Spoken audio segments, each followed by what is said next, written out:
name's Adam. I'm a functional bodybuilding coach and physical therapist. Today we're going to work on the posterior chain and spine. So we're going to be moving the spine into flexion extension, a little bit of rotation, and then we're going to be stretching a lot through the glutes and hamstrings today. So we're going to start with a nice easy warm-up, traditional cat-cow. I'm sure most of you have experienced this position, maybe doing a yoga class, maybe some other form of a mobility class, but you're going to start rounding back, tucking the head, holding just for a couple seconds, and then you're going to find the exact opposite position. This extension position. Head comes up, back is arched, holding for just a few seconds, and then again coming back to our rounded position. We're going to do about 5 in each position.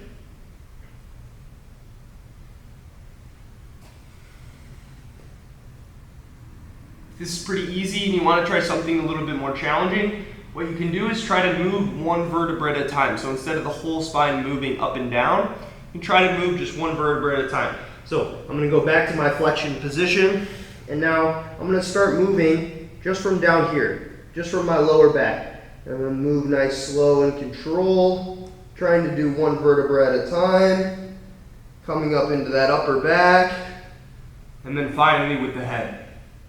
And then I can reverse it on the way back. Head comes down, upper back goes, and then I slowly start to move into my lower back until I'm back to that flexion position. So again, this is optional. You can continue to do that, moving one vertebra at a time. Like so. Or if you would like just to move the whole spine at once, that's okay too. Just going from flexion, holding, and then back to extension. So let's go ahead and one more. I'm going to do that one vertebra at a time on this last rep. Head comes down first, upper back, mid back, and finally into that low back. Good. Okay. So we're going to work on a little bit of rotation, primarily through that mid back. We're going to go into the shin box position. So again, shin box position. We have about 90 degrees on the front leg, about 90 degrees on the back leg at both the knee and the hip. So again, I'll show you from a couple different angles. Here. I'll show you from straight on. Here. Okay. So the arm is going to post out to the side of that front hip. Okay. I'm going to keep a little bit of arch in my low back, or you can also think of tilting your pelvis forward. Again, that gives me that little arch in my low back. And then I'm going to reach my arm through this hole here to start to rotate through my spine. So I reach as far as I comfortably can. If this arm bends a little bit, that's okay. And then I bring it back. Okay, you may need to adjust the hand a little bit wider. I'm going to go a little bit wider, see if I can keep my arm straight. But again, if it bends, totally fine. Reaching through. You may get a couple cracks and pops. And bringing it back. Okay, we're going to do 3 more. Reaching, exhaling, trying to just get a little bit farther each time. Good. What's nice about this stretch is, yes, we're working on the rotation in the spine. We're also stretching a little bit through this front glute, and we're also stretching a little bit through this tissue on the front of the hip, on this back side.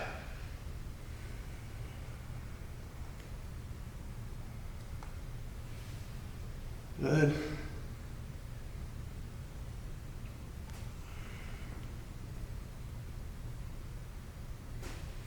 And relax. Switch sides. Okay, we're going to aim for, again, 5 on this side, trying to get a little bit farther with each rep. Reaching through, exhaling, sinking into the stretch. Maybe a couple pops. And bringing it back.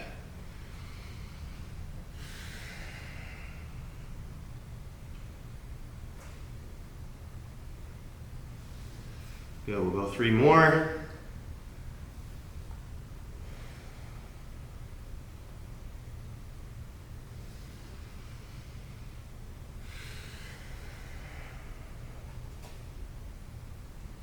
Trying to just get a little bit farther. Good, and 1 more.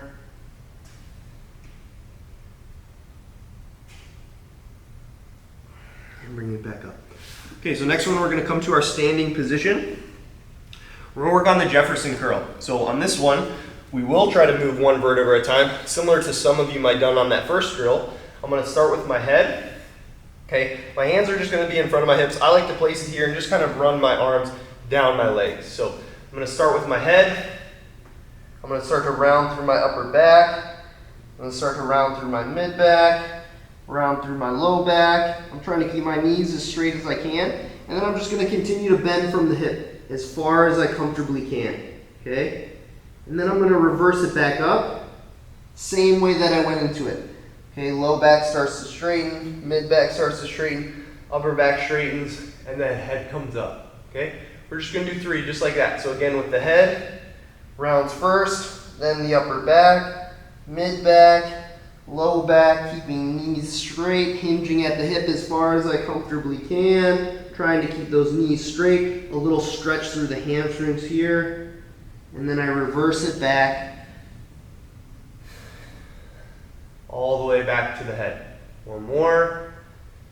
Head comes down, upper back, mid back, go nice, slow and control, low back, knees stay straight, hinge at the hip, all the way down into this stretch position. You can hold here for a couple seconds. Again, exhaling in this position. Sinking deeper and relax. So we're going to go to another hamstring stretch. This time we're going to be in the half kneeling position. So one knee is going to be down, one leg is going to be out forward. I'll show you from the other side as well, just so you can see what my back leg is doing. Back leg just at this 90-90 position. So I'm going to be here in this position. I'm going to be facing straight over my front leg.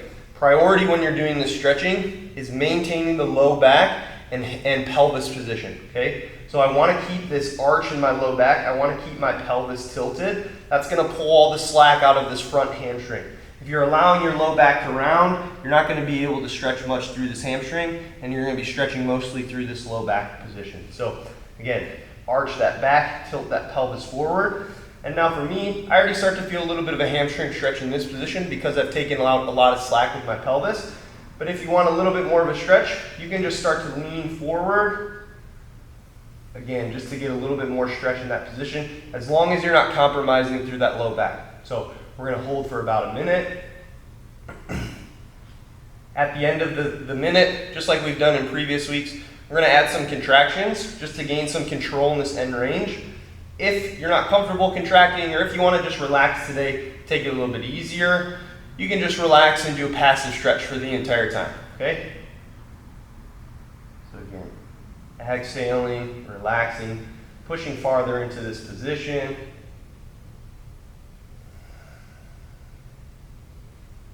Okay, I'm going to start doing some contractions on this front leg. So first contraction, I'm going to push my heel straight down into the ground, contracting my hamstrings.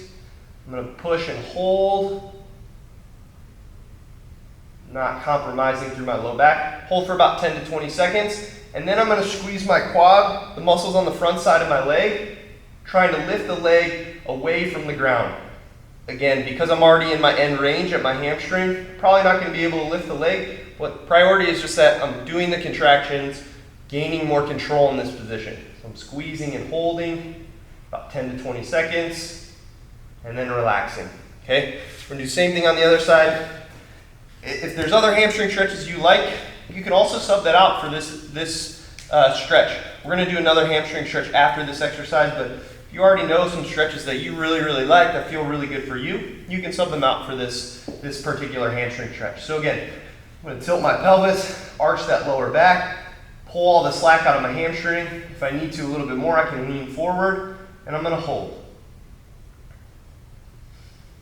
Exhaling, sinking deeper into the stretch without letting that low back round. If it's really uncomfortable for you to keep the knee straight, you can always keep the knee bent a little bit. It's going to prioritize this upper part of the hamstring just a little bit more. Either one is right or wrong, just whatever feels better for you. Okay, so I'm holding for that minute. And then I'm going to start to push my heel down.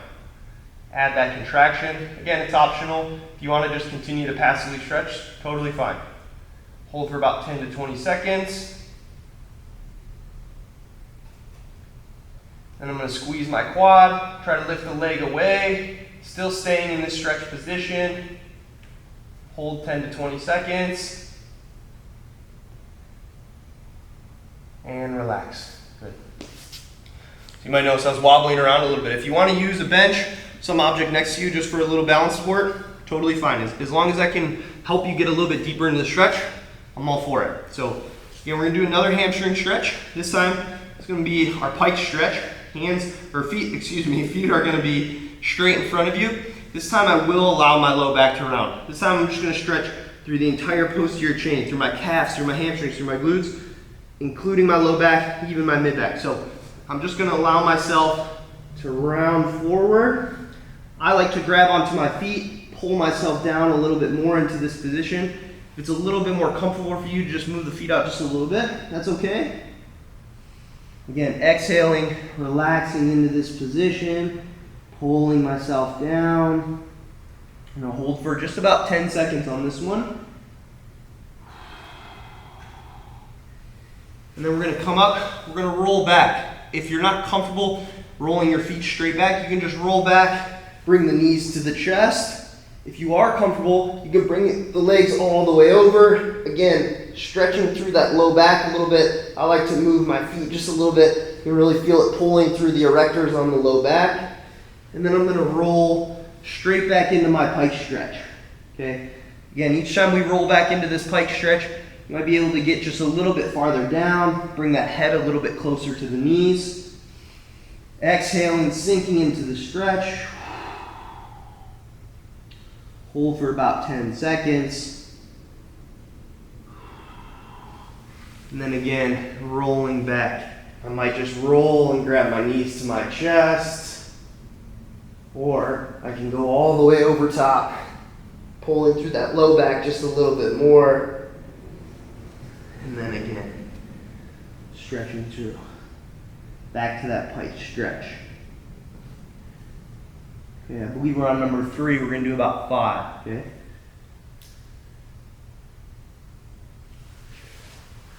Rolling back.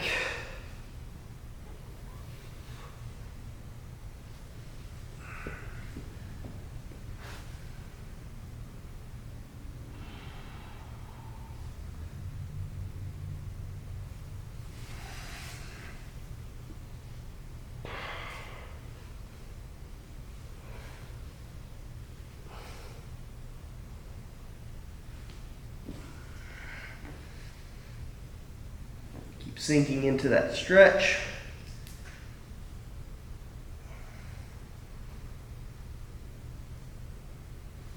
Good. And relaxing. Okay. Just a lot of stretching for the hamstrings, a lot of stretching for the back. We're just going to go through an active drill to finish off, similar to an RDL or a good morning. Okay. We're just going to stand. This time we're going to keep the low back nice and straight. We're going to bend at the hip, keeping just a slight bend in the knees. So just unlocking the knees. I'm going to take my hands, reach down my legs, pull through those hamstrings a little bit, keeping that low back flat. Again, similar to that RDL position. I'm just going to squeeze my butt on the way back up. We're just going to go through about 10. 3. Keep checking in with that low back, making sure it's nice and flat. 4. 5, 6, 7, 8, 9, and 10. So hamstrings are a little bit looser now. Spine has been moved through some different range of motion, flexion, extension, some rotation. If you want to go through that one or two more times, get a little bit more mobile, work on your mobility just a little bit more, go for it. I would love that. All right, see you next time.